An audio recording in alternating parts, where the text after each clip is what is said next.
안녕하세요. 수서동행교회 정남 목사입니다. 오늘도 이렇게 하나님의 말씀을 함께 먹는 자리 가운데 나오신 여러분, 주님의 이름으로 축복합니다. 오늘도 저희 레위기 말씀 볼 텐데요. 하나님께서 오늘 이 레위기의 말씀을 통해 저희들에게 어떤 약속의 말씀을 또 주시는지, 또 깨달음의 말씀을 주시는지 우리 함께 기대하며 나아갔으면 합니다. 우리 함께 이 시간 기도하면서요, 주님, 우리의 마음을 부드럽게 해주시고 주님께서 주시는 그 말씀 그대로 받아 누릴 수 있도록 은혜 달라고 우리 함께 기도하며 나아가도록 하겠습니다. 함께 기도하겠습니다. 하나님, 오늘도 주님의 말씀 앞에 저희를 세워주셔서 감사합니다. 주님께서 주신 이 말씀 저희가 맛있게 먹기를 원합니다. 우리의 영이 이 말씀을 통해 강건해지기를 원하고 살찌워지기를 소원합니다. 저희들의 심령이 가난해져 있지 않기를 소원하고 이 말씀을 통해 부요한 마음 가질 수 있도록 은혜 허락하여 주시옵소서. 주님께서 주신 이 말씀 저희가 귀히 듣기를 소원하오며 우리 주 예수 그리스도의 이름으로 기도드립니다. 아멘. 네, 오늘 저희로 하여금 함께 보게 하시는 말씀은요, 레위기 18장 1절부터 5절의 말씀입니다. 레위기 18장 1절에서 5절까지의 말씀 제가 봉독하고 하나님께서 주신 은혜 함께 나누도록 하겠습니다. 주님께서 모세에게 말씀하셨다. 너는 이스라엘 자손에게 말하여라. 그들에게 이렇게 일러라. 내가 주 너희의 하나님이다. 너희는 너희가 살던 이집트 땅의 풍속도 따르지 말고 이제 내가 이끌고 갈 땅 가나안의 풍속도 따르지 말아라. 너희는 그들의 규례를 따라 살지 말아라. 그리고 너희는 내가 명한 법도를 따르고 내가 세운 규례를 따라 살아라. 내가 주 너희의 하나님이다. 그러므로 너희는 내가 세운 규례와 내가 명한 법도를 지켜라. 어떤 사람이든 이것을 지키기만 하면 그것으로 그 사람이 살 수 있다. 나는 주다. 아멘. 그리스도인들에 대해서 여러분 종종 이런 표현들 많이 들어보셨을 거예요. 소명의 사람들 이렇게 이야기하는 것을 여러분 들어보셨을 겁니다. 그래서 또 다른 말로는 그리스도인들을 부르심의 사람들 이렇게도 표현합니다. 저는 개인적으로 그리스도인들을 설명해주는 이와 같은 표현이 참 적절하다, 저는 그렇게 생각이 들어요. 오늘 본문을 보면 하나님의 백성은 확실히 하나님으로부터 세상에서 선택되어서 부름받은 사람이라는 사실을 생각할 수밖에 없게 하는 말씀이라고 저는 그런 생각이 듭니다. 오늘 말씀을 보면 2절 하반절과 4절 하반절에는 동일한 말씀이 기록되어 있어요. 내가 주 너희의 하나님이다 라는 그 말씀이 기록되어 있는 것을 보게 됩니다. 이 말씀은 하나님께서 직접 모세에게 하신 말씀인데 이 말씀은 이스라엘 백성들에게 좀 남다른 말씀입니다. 이스라엘에게 하나님은 처음부터 주님이시지 않으셨어요. 이스라엘에게 하나님은 아브라함과 이삭과 야곱, 그들의 조상의 하나님이셨어요. 조상의 하나님이실 뿐입니다. 그러나 조상의 하나님께서 그들을 종살이하던 애굽에서 구원하여 주시죠. 그런 의미에서 이제 이스라엘 백성들에게 하나님은요, 그냥 조상의 하나님을 넘어서서 구원의 하나님이 되십니다. 그런데 하나님께서 거기서 멈추지 않으세요. 하나님께서 어디까지 나아가시는가? 이스라엘 백성과 시내산 아래에서 언약을 맺으십니다. 그래서 하나님은 이스라엘의 하나님이 되시고요. 그리고 이스라엘은 하나님의 백성이 됩니다. 그렇게 언약의 관계가 되는 거예요. 이제 조상의 하나님, 이스라엘에게 있어서 조상의 그 하나님은 이스라엘의 주님이 되시는 겁니다. 때문에 내가 주 너희의 하나님이다 라는 이 말씀에는 여러 가지 의미가 함축적으로 담겨 있는 말씀이겠다. 우리 그렇게 생각할 수 있어요. 그러나 가장 우선적으로 이 말씀은 하나님께서 이스라엘 백성들을 하나님께만 충성하는 사람들로 세상 속에서 부르셨다는 것을 의미한다. 좀 그렇게 이야기할 수 있겠다 싶습니다.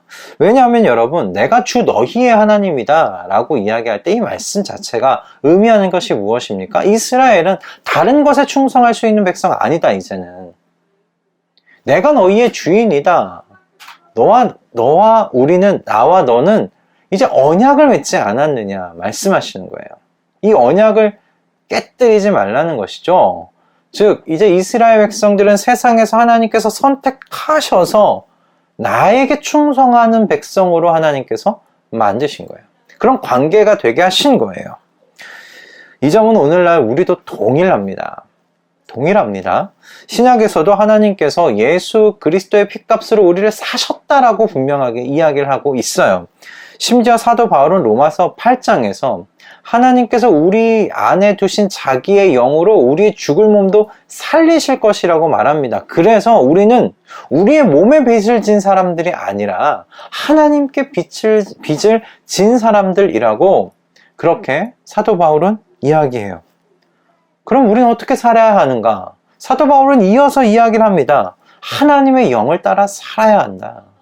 하나님의 영을 따라 살자 이야기해요.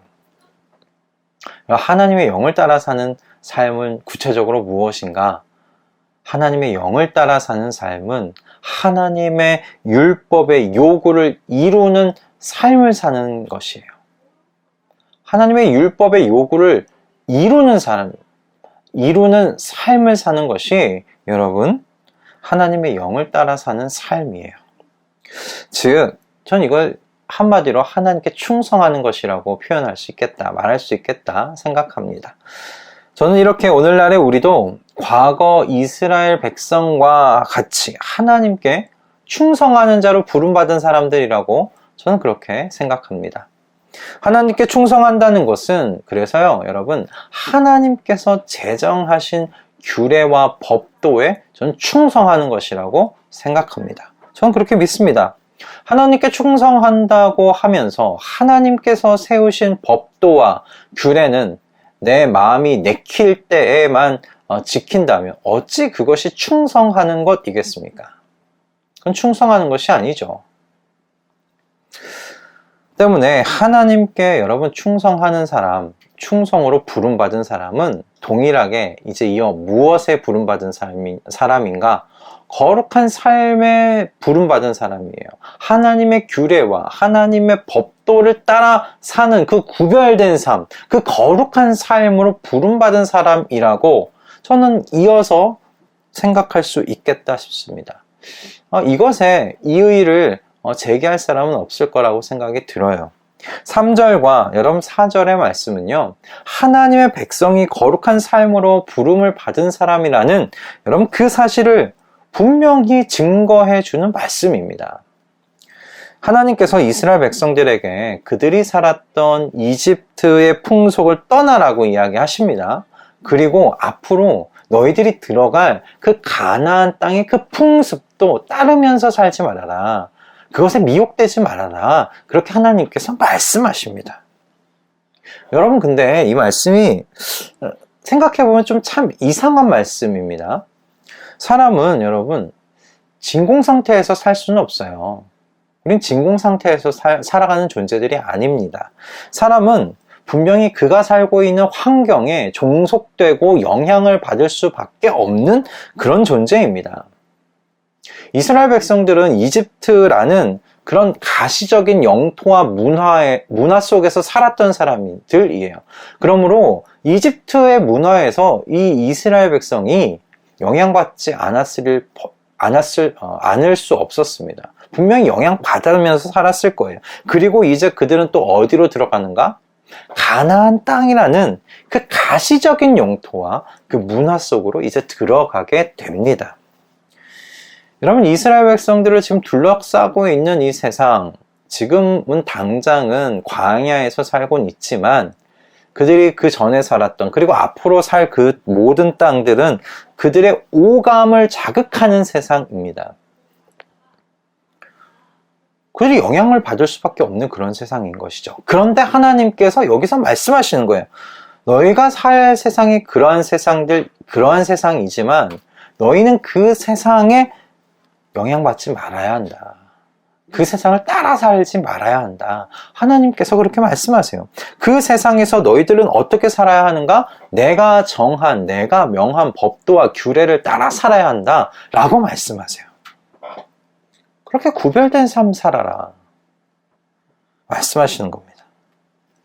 이집트와 여러분 가나안은 오감으로 느껴지는 나라들입니다. 그런데 반대로 하나님의 나라는요, 오감으로 느껴지는 나라가 아니에요. 눈에 보이는 나라도 아니고요, 만져지는 나라도 아니에요. 눈에 보이는 뭔가가 있는 것이 아니에요. 하나님의 나라는 그렇게 보이지 않는 나라예요. 심지어 여러분, 그 나라는 통치자도 보이지 않아요. 가나안 땅과 이집트 땅은 통치자가 분명히 보이지 않습니까? 그런데 하나님의 나라는 통치자도 보이지 않아요. 그러니 이 세상은 하나님의 나라가 어떤 나라인지 알 수가 없어요. 알 수 있는 방법이 없어요. 그들이 살았던, 그들이 경험하고 있었던 그 삶의 방식으로는 하나님 나라 경험할 수 없어요. 그러나 여러분, 이 나라는 하나님께서 명한 법도를 따르고 하나님께서 세우신 그 규례를 따라 사는 거룩한, 그 구별된 삶을 사는 사람들을 통해 여러분, 눈에 보이는 나라가 됩니다. 눈에 보이지 않던 나라가요, 눈에 보이지 않던 그 하나님의 나라가 거룩한 삶을 사는 하나님의 백성을 통해서 눈에 보이는 나라가 된다라는 말씀입니다. 이스라엘이 그 사명을 받은 것이었어요. 눈에 보이지 않는 그 하나님의 나라를 거룩한 삶을 통해서 하나님께서 주신 법도와 규례를 지키면서 살아서 보이는 나라 되게 해라. 너희가 그 나라 되게 해라. 아니, 너희가 그 나라야 라고 하나님께서 말씀하신 거예요.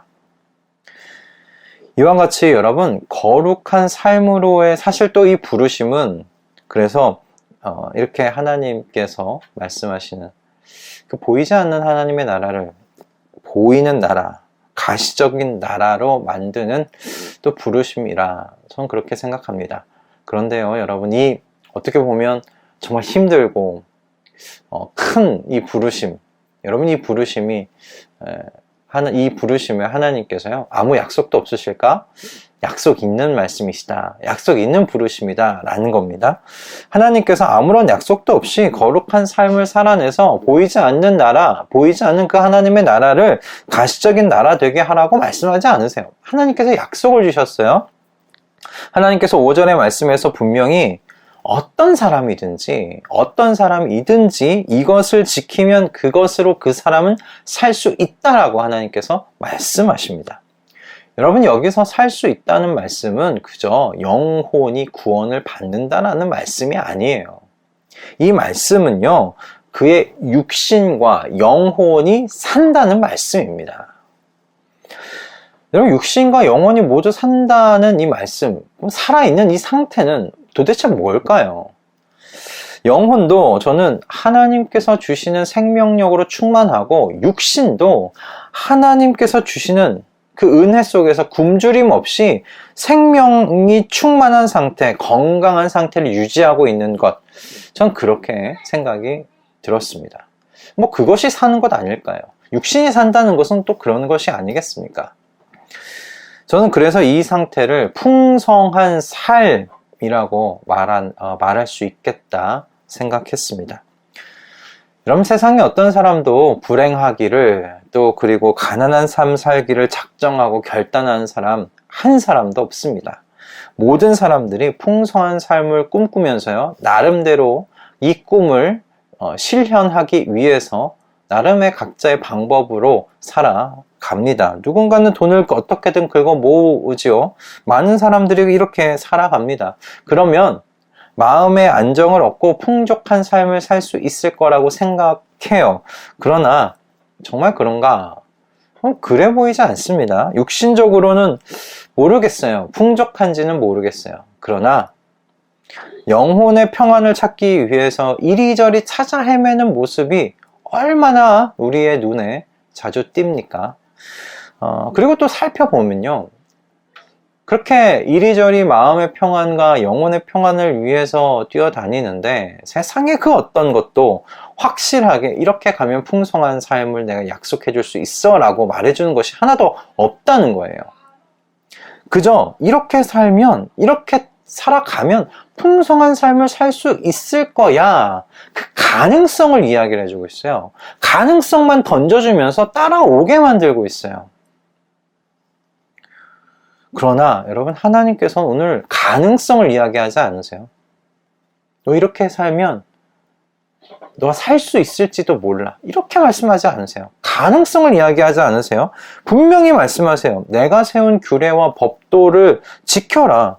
그렇게 거룩한 삶을 살아라. 그 삶을 통해서 눈에 보이지 않는 하나님의 나라, 그 나라를 보이는 나라 되게 해라. 그러면 그 사람은 어떤 사람이든지 산다 말씀하세요. 풍성한 삶을 약속하고 계세요. 너의 그 사람은 영혼도 살 거고 육신도 살 거야 라고 말씀하시는 거예요. 저는 이 약속은 여러분, 그냥 이 약속을 이룰 수 없는 사람이 말한다면 의구심을 품을 겁니다. 저 사람이 그런 능력도 없는데 나에게 이런 약속을 해줄 수 있어? 내가 정말 이렇게 하면 이 약속이 이루어질 수 있을까? 의구심을 가질 수밖에 없겠죠. 하지만 이 말씀을 하신 분이요, 말씀으로 천지를 창조하신 분이세요. 그분의 말씀은 하나도 땅에 떨어지는 말씀이 없는 그 하나님이세요. 그분이 하신 약속입니다. 그 하나님께서 그것으로 그 사람이 살 수 있을 것이다 라고 말씀하지 않으시고 그 말씀으로 그 사람은 산다 라고 말씀하셨다는 것입니다. 여러분, 그러므로 하나님의 법도를 따라 살고 그분의 세우신 규례를 따라 사는 거룩한 삶은요, 약속이 있는 부름입니다. 약속이 있는 부름입니다. 풍성한 삶으로의 약속이 있는 부름입니다. 그러니 여러분, 우리 하나님의 약속을 신뢰하십시다. 하나님을 신뢰하십시다. 우리 함께 거룩한 삶으로 이 부르심을 받은 자답게 하나님께서 주신 법도와 규례를 따라 우리 살아가 보십시다. 그래서 하나님께서 약속하신 풍성한 삶을 바로 지금 여기 산자의 땅에서부터 누리며 살아가는 저와 여러분 다 되실 수 있기를 주님의 이름으로 축복합니다. 여러분, 저와 여러분은요, 풍성한 삶으로 부름을 받은 사람들입니다. 이 사실을 여러분 잊지 마십시오. 그냥 거룩한 삶으로만 우리가 부름을 받은 사람들이 아니에요. 풍성한 삶의 약속을 받은 사람들이고 그 삶으로 부름받은 사람들입니다. 그러니 오늘도 우리 하나님의 법도와 규례를 세우는 삶, 그 거룩한 삶, 구별된 삶, 우리 힘들지만 살아내 가시는 말씀 동행 식구들 다 되실 수 있기를 주님의 이름으로 축복합니다. 기도하겠습니다. 하나님, 오늘도 우리에게 귀한 말씀 허락해 주셔서 감사합니다. 주님, 거룩한 삶이 우리에게 부담으로 다가올 수도 있습니다.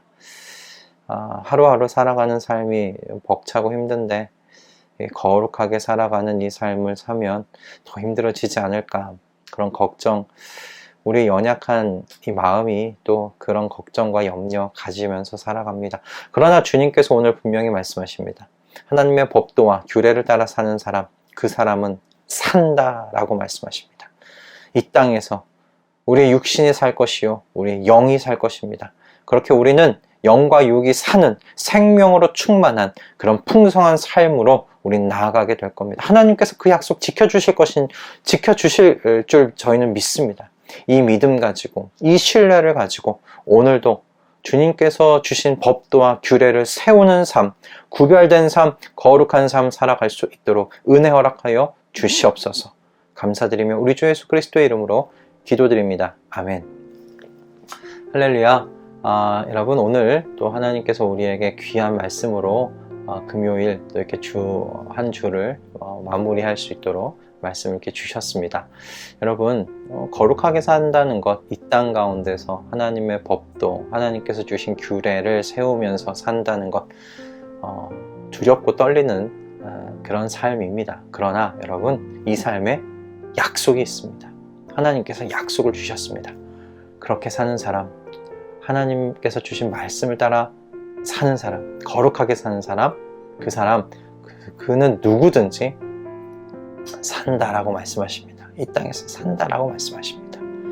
여러분, 우리의 영혼과 우리 육신이 사는 약속이 여기 거룩한 삶에 달려있음을 기억하시고요. 어떻게든 우리 구별된 삶을 살아내 보십시다. 거룩한 삶 살아내 보십시다. 그래서 눈에 보이지 않는 이 하나님의 나라, 눈에 보이지 아니하시는 그 통치자, 그분이 모든 세상의 사람들이 눈에 보이시는 분, 그리고 눈에 보이는 나라로 드러내며 그렇게 이 땅에서부터 하나님의 나라를 살아 나아가는 저와 여러분 다 되실 수 있기를 주님의 이름으로 축복합니다. 여러분 주말 또 주님과 함께 공동체가 모여서 함께 예배드리고 그 예배 가운데 주님이 주시는 은혜를 충만히 누리시는 저와 여러분 다 되실 수 있기를 소원하고요. 우리는 월요일 아침에 또 주님께서 주실 18장 이후의 말씀으로 우리 이 자리 가운데서 만나도록 하겠습니다.